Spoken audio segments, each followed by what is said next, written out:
Code of conduct. Heavy is the head that wears the crown. I put in extra work that just can't be found. I took the sword out the stone, wasn't a thing. Look me in my eyes cause I'm a king. Look me in my eyes cause I'm a king. God made me punch in inaccurate numbers. My castle won't crumble. What I tackle will fumble. I've been a leader when they ain't see it, but now my feet is up. According to me, royalty didn't end with King Tut. Crown on my head, clouds is at my legs. Big says sky is the limit. I look down on the ledge. I push the bar like I'm opening a cell. Hands in my cookie jar, you won't come out with a single nail. I need all of mine. The weight on my shoulders won't fit on a scale. What's a king to a giant? Well, Goliath fell. Even if we playin' chess, dog, this king can't be checked. I make all my moves on the board, I invented my steps. I'm a king, the blood of a ruler. I feel like Mansa Musa. Make your squad disappear like landing by the Bermuda. Triangle, look at it from my angle. I'm a king, the closest thing to being one of God's angels. Yeah, I'm a king. Heavy is the head that wears the crown. I put in extra work that just can't be found. I took the sword out the stone, wasn't a thing. Look me in my eyes cause I'm a king. Look me in my eyes cause I'm a king. Good morning, good afternoon, good evening, and good night. This is the Code of Conduct, the King podcast. I am your host, JSpenceTheKing, and I am excited. I got a very, very special guest, but on top of that, I'm excited because this is the second year in a row that I get to do this. So I got all these annual things happening, and this one, I get Chef Bruce back. So we are prepping our stew for the year and going into the season. The Bruce exclusive is here. What's going on, Bruce? Man, it's a party all the time. Disco balls, dancers, the whole thing, man. Man, it's been a while too.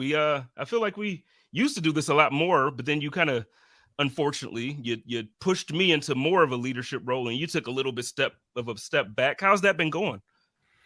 I love not being in charge of things. Not being in charge of things is one of my favorite stuff in the entire world. I would recommend everyone to not be in charge of things, if at all possible. No, it's been fantastic. I think that's the thing that I like to do is be left alone and create content. I don't really have any guests on my show for a reason. I don't really like doing it. There's a whole social aspect of being in the content creation space that doesn't really jive with me. And when you are reluctantly in a leadership role, you end up having to do that more than you would like to. And so if I can do the thing I like to do more and the thing I don't like to do less, then that's a W. Well, it sounds like you're winning all around, and your content, as usual, is one of the most consistently just solid shows across.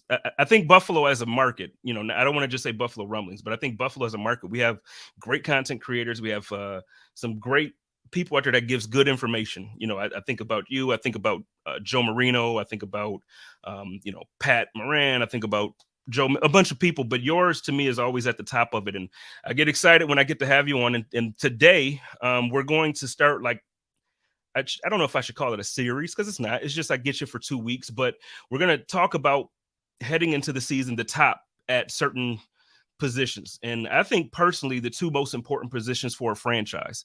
So this week, we're going to start with the quarterback position. We're going to kind of meal prep for some stew.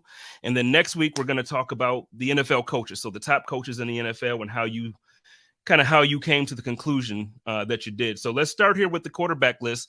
Before we do, we have a quick word from my man Buffalo Freddy, and then we're going to get right into it. Okay, here's the deal. I know as Bills fans, we wait all year for the fall and the winter so we can go to the Bills games. I get it. Trust me, I do. But let me tell you why this time of the year is elite. It's party time.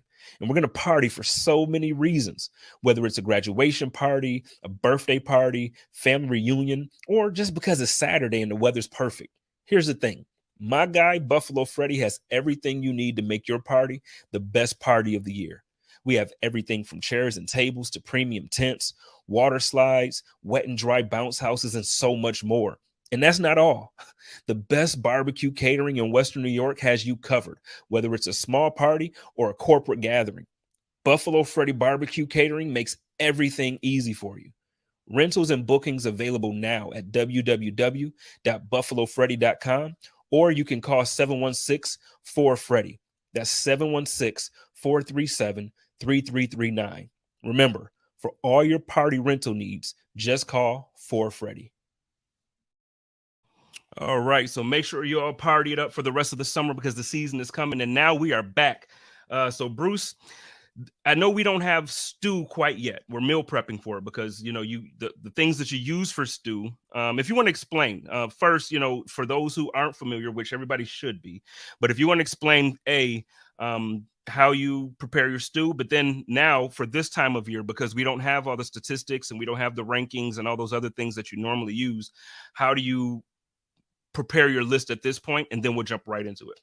So QB stew is a proprietary metric composite that I came up with a while ago, where I operated on the assumption that every single holistic quarterback metric, things that you use to grade a quarterback, every single one of them is strong in certain areas if you dig into what that metric actually tells you, and it's probably weak in another area. So rather than just hanging my hat on one particular metric that I know is weak in certain areas, I instead combined it with other metrics that I believed could help make up for the flaws in a different metric that's part of the composite. And so when you have this, you end up with a very well-rounded look at quarterback play in the NFL. And so I take people's rankings, quarterback rankings in QBR, passer rating, average net yards per attempt, EPA per play, DVOA, PFF grade, and CPOE. And I take those together and I average the rankings. And that ends up being a stew because I want it to be how good you are relative to your peers, not how good you are in a vacuum, because I think it's important to me. So that's how I end up coming up with stew. I started it in 2020, and it has successfully predicted the quarterback MVP of the league every single year so far. So we're off to a good start.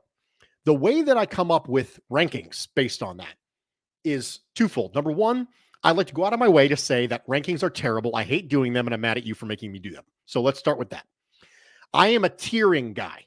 I think tiering leads to good discussions. I think it stops people from getting lost in the weeds, but I understand that rankings are necessary. Like I get it. I just don't like doing it because I think sometimes you end up with, oh man, this guy at 17 is over top of this guy at 19. And I'm like, dude, it's razor thin between the two of them. We're losing the forest for the trees kind of situation.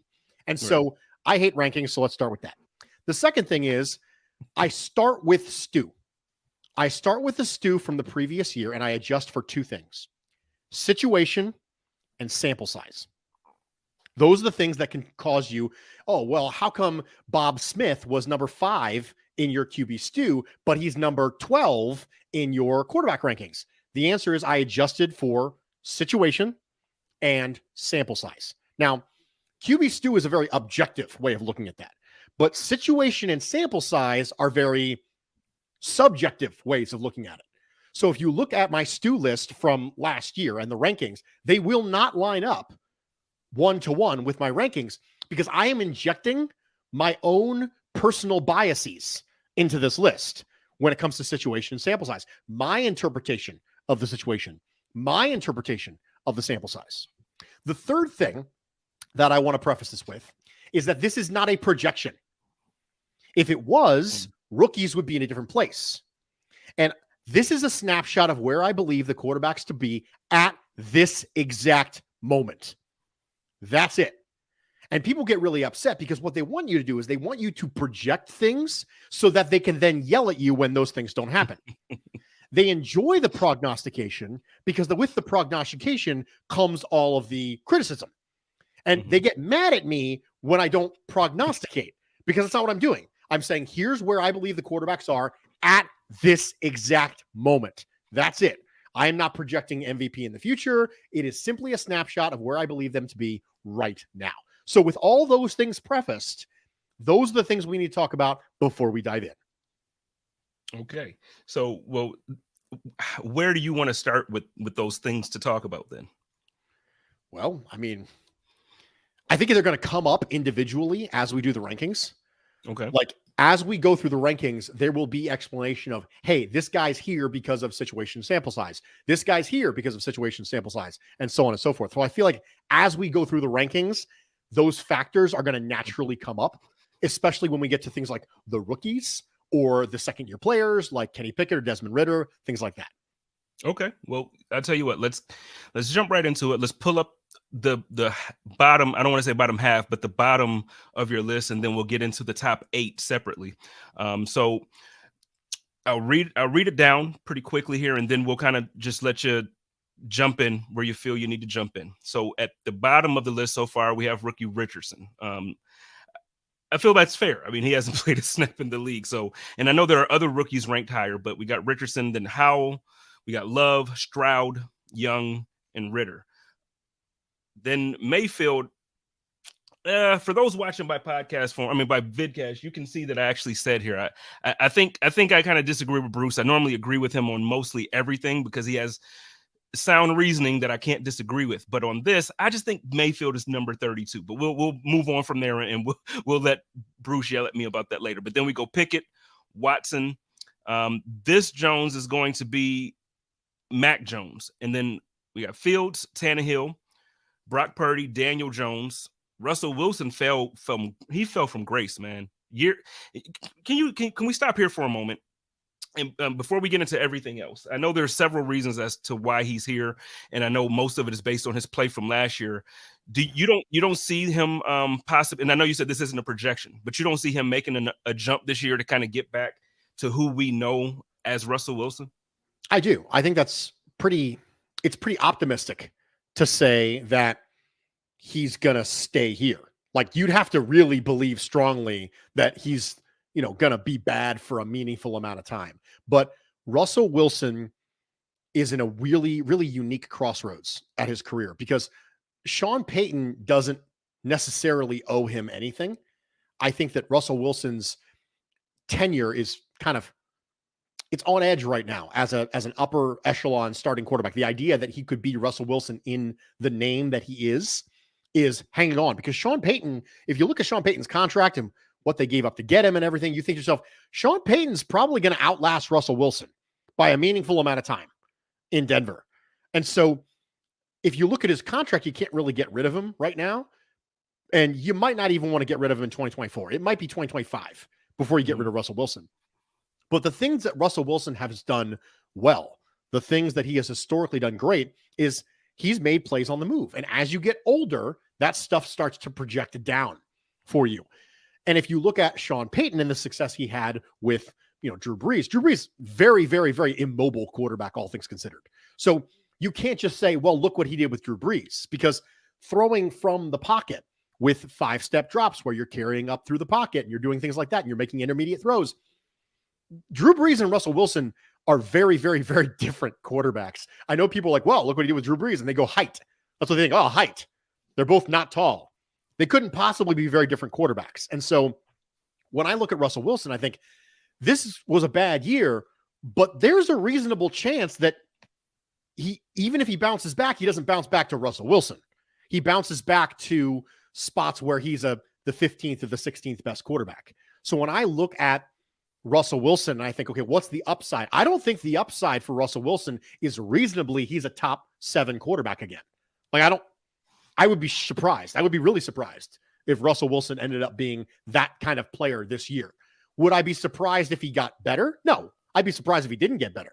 But I think the ceiling is capped for Russell Wilson at this point. He's still one of the best deep ball throwers in football. Russell Wilson throws an unbelievable deep ball.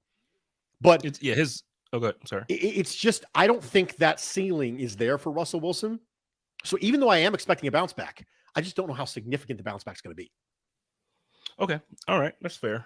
So then after Russ, then we got Geno Smith, who was last year's comeback player of the year. I think he surprised everybody with the way he played, which almost made some people feel like Russell Wilson, if you're in the negative crowd of everything, you would feel like Russell Wilson was a system quarterback, which I think he's far from that. But, I think that's interesting.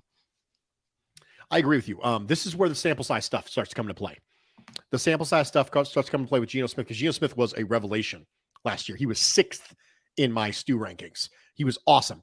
He was 6th in QBR. He was 5th in passer rating. He was 9th in average net yards per attempt, 14th in EPA per play, 12th in DVOA, 9th in PFF grade, and 1st in CPOE.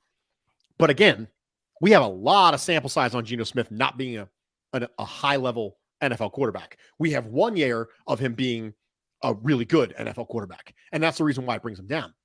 I think when you look at the rookies here, Richardson, Howell, Love, Stroud, Young, those 5 are the no sample size players, right? Richardson, Howell, Love, Stroud, Young, 0 sample size at all. Ritter, we have a little bit of sample size, right? Mayfield's here because at 26, because I think he's a veteran quarterback who you could have start for your team. And inevitably there will be one of those rookies or a few of those rookies who are worse than Baker Mayfield. That's just the way it always rolls out.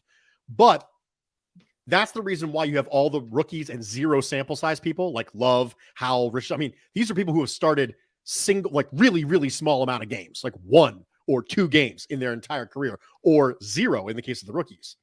Ritter and Pickett, you get a little bit more. Pickett's got basically an entire season, right? Because Trubisky got yanked early.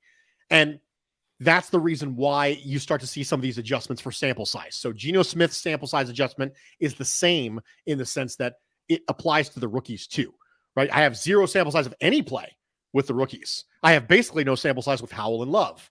And then, so that's all arbitrary. I mean, I could put Richardson at 28 and Young at 32. It really wouldn't matter. Those are all just lumped together in a tier that says, I have no data on these people, right? With Ritter, I have a little bit of data. With Mayfield, I have a lot of data, and he's basically the lowest level of veteran quarterback that I would consider to be acceptable to play for my franchise, right? Pickett, I think, flashed some solid moments, but I really don't think highly of Matt Canada as an offensive coordinator for the Steelers. Okay. I think he holds that offense back, and that adjustment for situation goes upwards for Kenny Pickett. I think Pickett's better than what he showed because I don't believe in Matt Canada. I am not a Matt Canada truther. Baker Mayfield, on the other hand, has only ever looked good when he's had really good offensive minds, right? Hugh Jackson, say what you will about him as a head coach, but has consistently generated positive offenses. You remember the Carson Palmer offense with the Raiders when he was on his last legs before he eventually got out to Arizona and had a resurgence. Mm-hmm. And then Mayfield went bad with Freddie Kitchens, and then better with Kevin Stefanski, and then bad when they figured him out, and then better with Sean McVay. So Mayfield can function in a level where you give him a really good offensive mind. But if you're required to have a really good offensive mind to look passable, then that puts you in the bottom veteran tier, which is why he's there. So the adjustments for Mayfield and Pickett are opposites. Pickett goes up because I do not like his offensive coordinator almost at all. I like his weapons, but I really don't think highly of Matt Canada as a offensive mind in this game, as a person who can consistently generate positive offense for his players. Mayfield goes down for the opposite reason, which is he's only ever shown positive stuff when he was with an offensive mind that I did like. So this is an example, and I want to bring that up because this is what I mean when I say I'm adjusting upwards and downwards for sample size and situation. This is a bracket that will help you know what that means. Yeah, well, and so before we started to go live here, I texted you and I'm like, I'm gonna ask you about 24 because then I understand what you're saying as far as sample size and what you have. Deshaun Watson last season, the sample size that we got from him, obviously I feel like it's fair to put him here. But then overall, the sample size that we have from Watson, and then now I think the offensive weapons that he has, I think the fact that he's going to have a full training camp and off season and less distractions with things, I don't know, it's shocking to me that you have him so far, 24. It's incredible to me. Deshaun Watson was bad last year, like was really really bad last year. Like we don't talk about it because we're so worried about the other stuff with Deshaun Watson.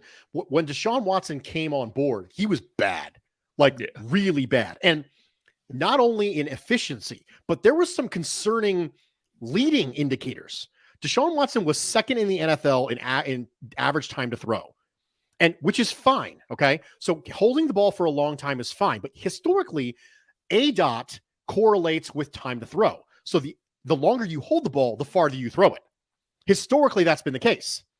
Not the case with Deshaun Watson. He was holding it for a long time, but it wasn't because he was throwing it downfield, which tells you he just didn't know what he was doing last year.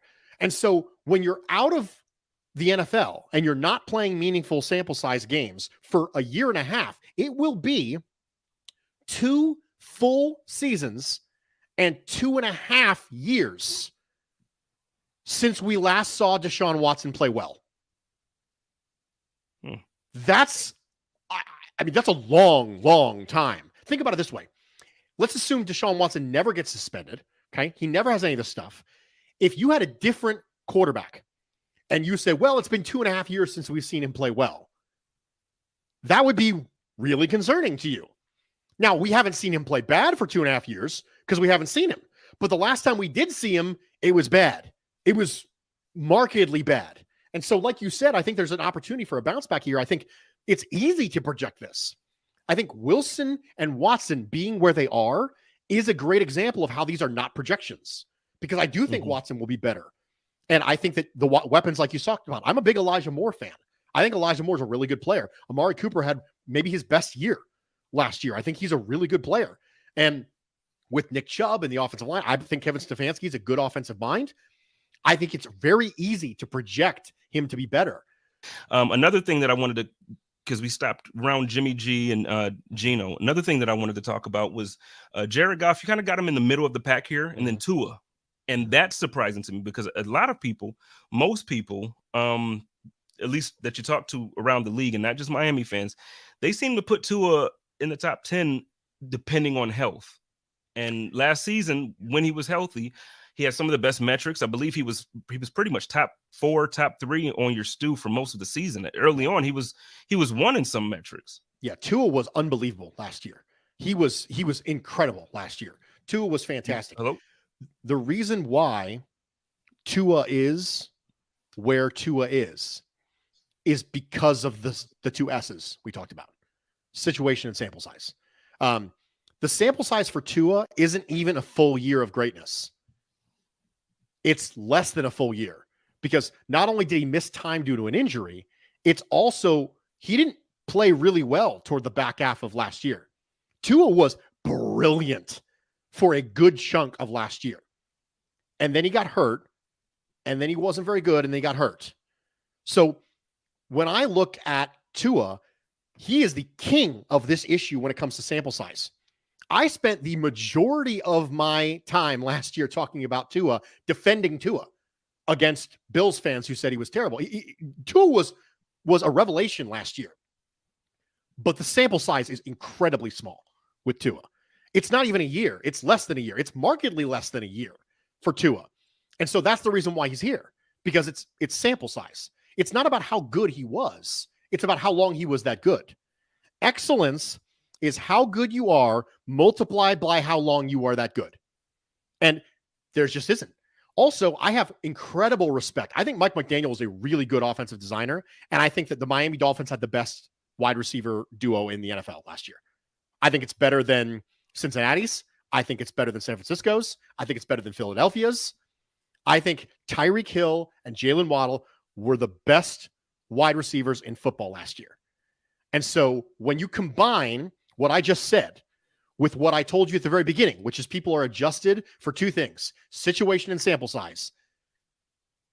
He had an unbelievable situation, and he had really small sample size, which is why he's lower.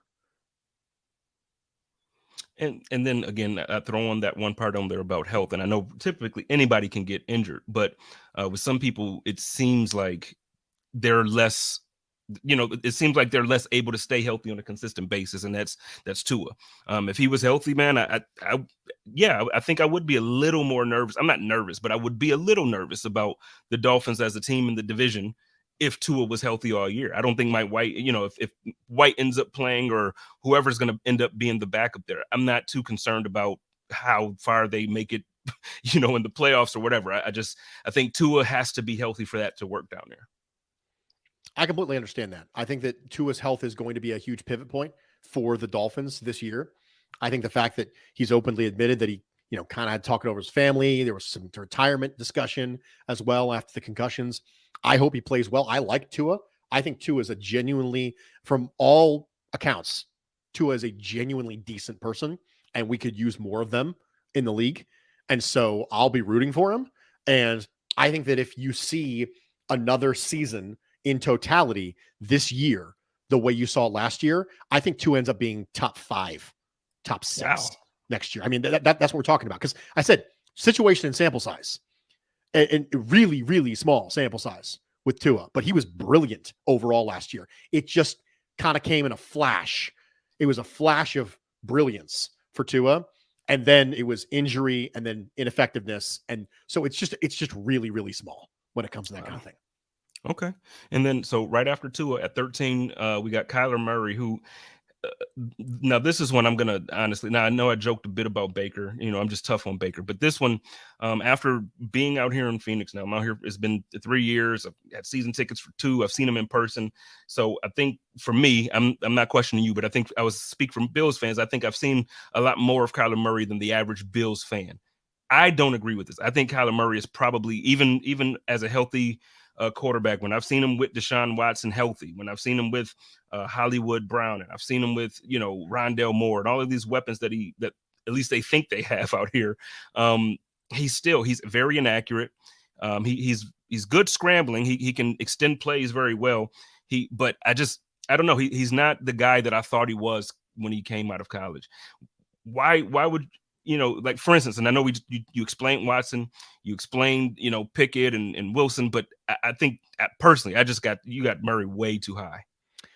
Murray is an adjustment based on situation. And when I say situation, I mean a really bad one. I have not thought the Arizona Cardinals franchise was well run since the day they drafted him. Okay. I was not a Steve Keim fan. I think Cliff Kingsbury had an extremely elementary offense. There was a running joke in the analytics community for a long time that if you wanted to find DeAndre Hopkins, just look to the left side of the Arizona formation. Like, just every time you wanted to find him, that's where he was.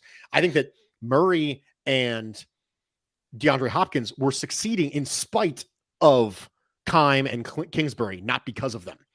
I think extremely poorly of the way that franchise was run over the last few years. I think there's optimism there with the new GM. I'm not sure how I feel about Jonathan Gannon at this point, but I would very much like to see Kyler Murray if the Cardinals end up getting, Caleb Williams this year or something like that in the draft. I would like to see Kyler Murray get traded to a competent franchise because I think all the talent's there.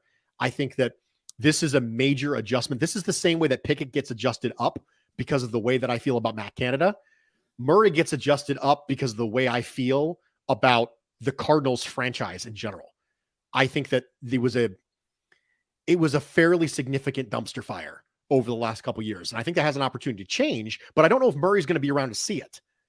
So I'm not saying I feel bad for the guy. He did sign a massive contract and was the number 1 overall pick. But I think that there is a lot of talent there that Cliff Kingsbury was never going to get out. I think that a lot of the success, it wasn't too long ago, early 2021, for the first 7 games of 2021, the Cardinals were undefeated.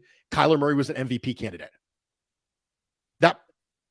That was less than 2 years ago. So we saw Deshaun Watson play really well 2.5 years ago. We saw Kyler Murray play well markedly less than 2 years ago.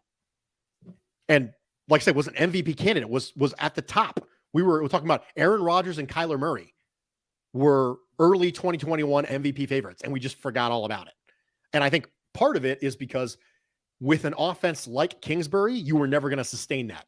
You were succeeding in spite of him, not because of him. So that's the reason why Murray's where he is. Okay, no, I guess that's fair. And I think a little bit of my criticism of Murray at this point also comes from me being like a secondary Cardinals fan. So, because they get a lot of my money every year because of those tickets. So I'm a little disappointed. But so after that, then we have Carr, which I think is fair for him. I think that's a good ranking. Like, I don't think he's quite middle of the pack. He's above average, but he's obviously not top 10, top 8, so I think that's fair. Matt Stafford, I think without that injury, last year, I think we would have a different conversation about him, but in Kirk Cousins, Dak Prescott coming in at 9, and then the top 8. This is the meat and potatoes of the show, and this is what we've been waiting for. I'm shocked, man. Aaron Rodgers at 8. A lot of people are saying that the Jets are now the Super Bowl contenders, or actually they're basically crowning them Super Bowl champions at this point. because Aaron Rodgers is now there to go with that phenomenal defense. Aaron Rodgers at 8, Lawrence at 7, Jalen Hurts at 6. You got Lamar Jackson at 5. So I don't want to jump. Let's start at Rodgers because I got to ask about Lamar. A lot of people don't have Lamar. The peanut gallery doesn't even think he can throw, yet alone be a quarterback. So we'll get there. But let's talk about Rodgers. So Rodgers and Mahomes are two sides of the same coin for me. So last year, Rodgers was at 1, Mahomes was at 2, and I said we're going to find out a lot about the trajectory of these two quarterbacks because they're both facing similar situations. They're both losing their star receiver. So Rodgers lost Davante Adams and ended up 19th in QB stew with almost the identical supporting cast aside from that. So had Christian Watson added, ended up being a good touchdown maker for them. I understand he dealt with some injuries last year as well, which means something. Mahomes, on the other hand, also lost one of the best receivers in football, and the person I literally just said made up one of the best wide receiver duos, the best wide receiver duo in football, in Tyreek Hill. Mahomes got better after he lost Tyreek Hill, as if somehow that was possible, and Rodgers took a nosedive. So I think a lot of Matt LaFleur's offense in 2020 and 2021 was flowing the ball through Davante Adams. Now, Rodgers is a player I can see having a bounce back because do they have a player they can flow an offense through in New York in the passing game? Yes, they have Garrett Wilson. So Rodgers could very well end up being a top 5 quarterback this year because he's getting back to that. But what that showed me was it might be a little more necessary for him. And if it's necessary for him, if I can isolate the situation, if it's more necessary for Aaron Rodgers to have that receiver, then he has to go lower versus someone like Trevor Lawrence, right, who played really well last year and didn't have that guy you could flow through. Christian Kirk's a good player, but he's not Davante Adams. He's not Garrett Wilson. Christian Kirk's a good player, but Trevor Lawrence just got competence. That's it. After being a situation where it was horribly incompetent with Urban Meyer, he just got competence at the skill position. I like Doug Peterson, by the way. We're going to talk about that next week, but he got competence around him. And all of a sudden he was 8th in the QB stew. Just competence, not even greatness, just competence. Man. Rodgers lost greatness, but still had competence and dropped all the way through. That's the reason why he's there. Could I see him bounce back this year? Absolutely, I could. Because again, they have Garrett Wilson. They have someone you can run an offense through in the passing game. So, but the year showed me that he might need that. And if you need that, then that pushes you down a little bit because of situation concerns. So I'm agreeing with you. I know a lot of Packers fans from last season basically wanted to blame it on Rodgers' thumb. They said that the injury was the reason for his fall and not necessarily losing the greatness and still having competence. They just blame it on the fact that he had a injured thumb for the season. Do you put anything into that, or do you, from what you've seen when you watch him and everything you just feel like, hey, he took a step back because of his receiver core and all of the other things, but is it injury based at all? Yeah, I think it matters. Yeah, I think the thumb matters for sure with Aaron Rodgers, but I don't put 60% of it on the thumb. Yeah. I think it's a contributing factor. But if you look at 2020 and 2021, you look at how much of that passing game flowed through Davante Adams, how much of this is go get a bucket, then it changes the way that you view Rodgers within the realm of 2022. When you go back to 2020 and 2021 and you say, how much of this is go get me a bucket Davante Adams? And then Davante Adams goes to a not great situation in Las Vegas with a coach I don't think highly of in Josh McDaniels, and still balls out with Derek Carr not really fitting that system in a great way. And then they jettisoned him later on, and that was all a mess. And Hunter Renfrow signed a big contract, and then they didn't target him, and Darren Waller didn't get used, and it was a whole thing. And you isolated the variable. Davante Adams went and balled out, and Aaron Rodgers took a step back. I'm not saying Davante Adams made Aaron Rodgers. That's not what I'm saying. What I'm saying was it was clearly a significant factor. And it should be, elite receivers are a significant factor. It's not often that you lose one and get better. Patrick Mahomes is just a freak. That's how it works, which is the reason why I feel like that. Lamar Jackson being at 5 is mostly a reflection of Greg Roman. I think Lamar Jackson's a good player. I do not think Greg Roman ever knew how to scheme up a passing game. Anyone who's ever done meaningful film with passing concepts in Greg Roman's offense, it's not great, Bob. And so I was thrilled when Todd Monken ended up being the offensive coordinator for the Ravens because, again, this is an adjustment based on situation. I keep saying this over and again. Situation and sample size. I was never a fan of Lamar Jackson's passing game situation because I saw Kaepernick and then I saw Tyrod Taylor and I knew what you were getting. You know, if you were getting an upgraded version of what you saw with Tyrod Taylor in Buffalo with Lamar Jackson because that was all he was ever going to be because of Greg Roman. Mm-hmm. And so for me, this is an opportunity for Lamar Jackson, but there hasn't been a better opportunity for Lamar Jackson than this right now. I think the world of Lamar Jackson as a player and as a passer, and I think he can do it, but I don't think you were ever going to see it under Greg Roman. I agree with you, and that's my argument for people most times, because we've witnessed Lamar Jackson be able to throw. Now, I get it. In college, it's a different level of competition, and he still did run the ball. But, you know, if you don't remember, go back and watch him in Louisville, everyone. If, you know, listening to this by podcast or watching a vid, if you get a chance, go back and just look at not just highlights. Like when you get some time, go back and watch Lamar Jackson in college. The guy was amazing. There's a reason why he won the most prestigious award in college. You don't just win that by chance. You don't. So let's spend some time. We got a few minutes left here before we get on out of here for the night. Let's spend some time with the top 4 because I feel like at this point around the league, this is the most debated topic of any conversation at this point right now. And it reminds me, it's reminiscent of, 10 years ago when the conversation was, is it Brady? Is it Manning? Every once in a while, some tried to throw Drew Brees into that discussion and depending on how weeks went or, how the season was going, you might get another quarterback here or there that's tossed into the mix. And now it's almost a consensus that this is the top 4. So at 4, you have Justin Herbert, 3, Joe Burrow. And then 2, you have our Josh Allen, and 1 is Patrick Mahomes. Typically, for the most part right now, I'm seeing Josh and Joe switched. How did you get to where you are? I am fine with that. Here's the truth. If you tell me that you have Joe Burrow at 2 and Josh Allen at 3, I'm fine with that. I really am. I'm fine. Yeah. I have Josh Allen at 2 because I think that having 2 upper echelon receivers is more important than having 1. And I have never thought as highly of the secondary weapons around Josh Allen. So that's the reason why I have Josh Allen at 2, because again, I'm making an adjustment for situation. Justin Herbert, I'm making an adjustment for situation too. I was never a Joe Lombardi fan.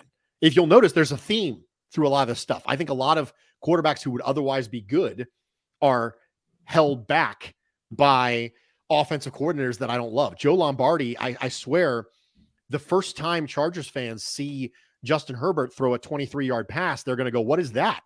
Like, I don't know what this is, right? Joe Lombardi was treating, Justin Herbert like he's 43-year-old Drew Brees. And it's just, Herbert is physically just as gifted as players like Allen and Mahomes are. And they just put training wheels on the daggone guy. I mean, it was just terrible. And so I am thrilled that Kellen Moore is a Chargers offensive coordinator if I am a Los Angeles Chargers fan. Absolutely thrilled. I think that by itself is going to make a huge difference. When it comes to Burrow and Allen, you have to find a way to split hairs. And I think that the people who mostly have Burrow, I think the reason why you see Burrow at 2 and Allen at 3 is because those people think wins are a quarterback stat. That's the reason why. They go, well, Burrow has gone farther. Well, no, Burrow hasn't. The Bengals have. Right? The Bengals have gone farther, and wins aren't a quarterback stat. So if I take out Burrow has accomplished more as far as the wins, because wins aren't a quarterback stat. So if I take those things out, then all of a sudden I have Allen, who slightly edged him in 2022 in QB stew. Allen was 4th, Burrow was 5th. And then you adjust for situation. So situation, you go, does Burrow have better offensive weapons? Yeah, I think he does. Does he have an offensive-minded head coach? I do. Yeah, he does. Right? Did he have a rookie offensive coordinator last year? No, I don't think he did. So those things all of a sudden, though, you have to find a way to split hairs, right? You have to find a way to draw a distinction. But the truth is that if you tell me it's Burrow 2 and Allen 3, I'm fine with that. Okay. For me, and obviously I'm a Bills fan, and most people watching this are Bills fans. So I think most of us will also put Josh there. First, to agree with what you said about his weapons. Everybody loves Gabe, we know, but at the same time, I don't think you can truly compare Gabe to like Chase or Higgins. I just don't think that's a proper comparison, and I don't think it's fair to Gabe Davis. So with that being the case, I think Josh Allen has to do more with just a tad bit less, and I think you add the dynamic of his running game, and I think that it to me that separates Josh Allen from everybody else on this list besides Mahomes. I think Mahomes, and you have him at 1. I think everybody in the world who knows how the game of football is played on any level, I think has Mahomes at number 1. And I don't think the margin is close. At least right now, I don't.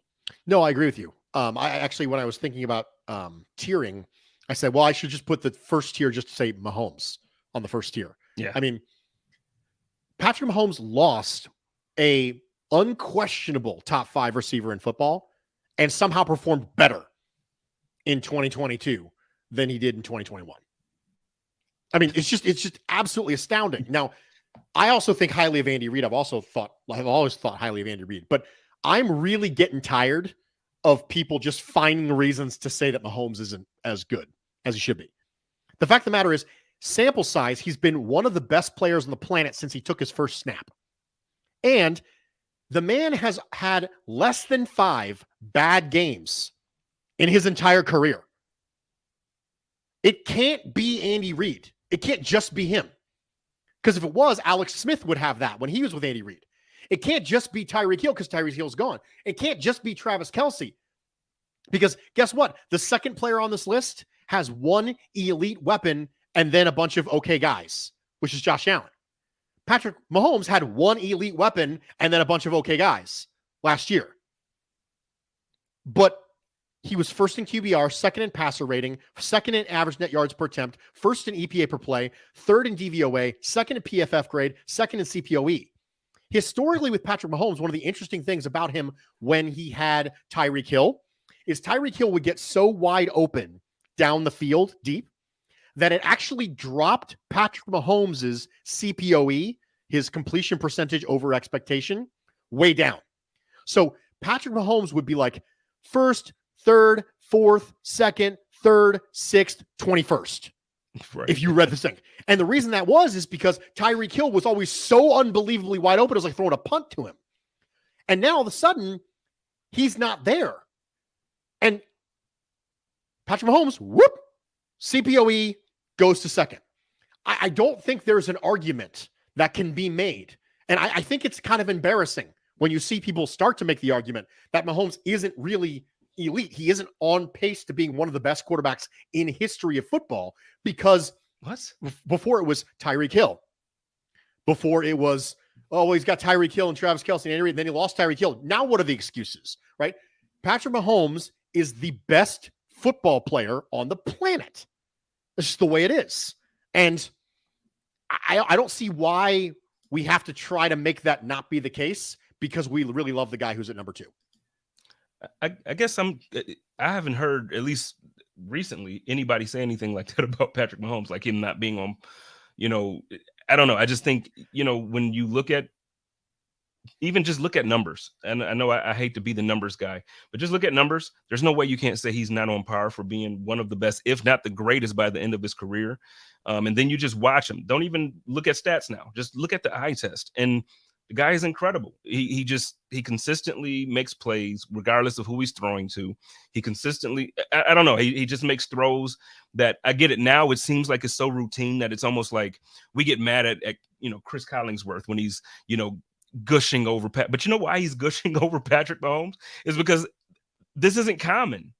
At least that's what I say. And I could be wrong for that. Some people obviously get upset because they get so tired of hearing about it. But the guy is incredible, man. I have nothing negative to say about Patrick Mahomes on any level.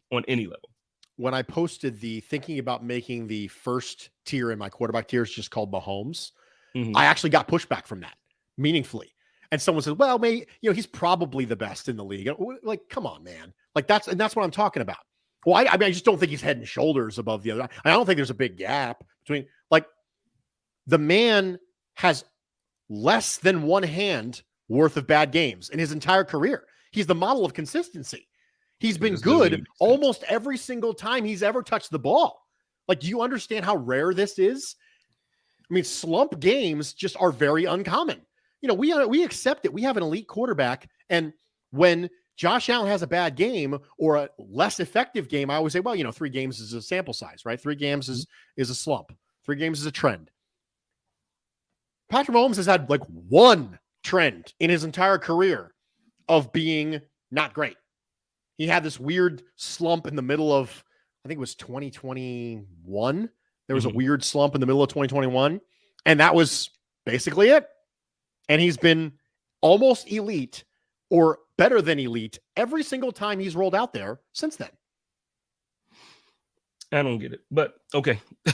There you have it, ladies and gentlemen. I enjoy doing this every year because I think what it does for me, it kind of gives me a pecking order to watch in a way too. You know, obviously we're going to watch the top 5 guys. Everybody, you know, we're always going to watch those guys. But then what this does is it gives you, as listeners, it gives you something to look at when you're watching these games. So Kyler Murray's not going to play this year, but you're going to be able to see when he comes back, okay, what was Bruce talking about when he mentioned, you know, the coaching and he mentioned the offense, and now it's a new general manager. Are things going to change? You can pay attention to that, and you can watch. And Lamar Jackson, brand new offensive coordinator. He doesn't have Greg Roman anymore, and I know Bills fans can relate to that. As soon as Greg Roman got up out of here, the offense looked like a modern NFL offense. So a lot to look forward to this year. Bruce, I thank you as usual for you know, taking the time to come on and do this. Do you have anything coming up this week or anything next week that you want to plug? I go to the list and say, oh, what are we talking about this week? I don't know. No, it's just, it'll be fun. I do have something up my sleeve. I'm going to keep it close to the chest right now. Okay. I do have something coming that's a little up my sleeve that I think will be a lot of fun for people, but I'm going to keep fairly tight-lipped about it for now. Okay. So just be on the lookout for a Bruce exclusive. See what I did there? Put a bing. I need sound effects. Do we have them in here? We should have sound effects in here. We need a soundboard. Anyway, I do want to have one announcement before we get on out of here. Don't forget that we are not selling tickets. There's nothing like that. It's going to be completely free. Please show up and hang out with us September 16th. And look, the Megapod is coming. This is the 3rd year that we're doing this now. We're going to have Joe is going to be there. Sarah's going to be there. Jeremiah Poyer is going to be there. Sterling's there. The Mafia cast. Everybody's going to be there. And I'm telling you, you don't want to miss it. The beer is absolutely amazing. Did we ever get any out to you, Bruce? I do not believe that you did. Okay, this year I promise you we're going to get some beer out to you. It's amazing. It's one of the best. And this year we're being sponsored by Fans of Buffalo. So if you are looking for any trips this year, make sure you reach out to Fans of Buffalo and find out a good package to put together so you can travel and make these games and enjoy it this season. So, but ladies and gentlemen, you know how to do it over here. It's your boy JSpenceTheKing, and y'all love each other. Take care of each other and live in peace. And as always, stay positive, test negative, go Bills. Code of conduct.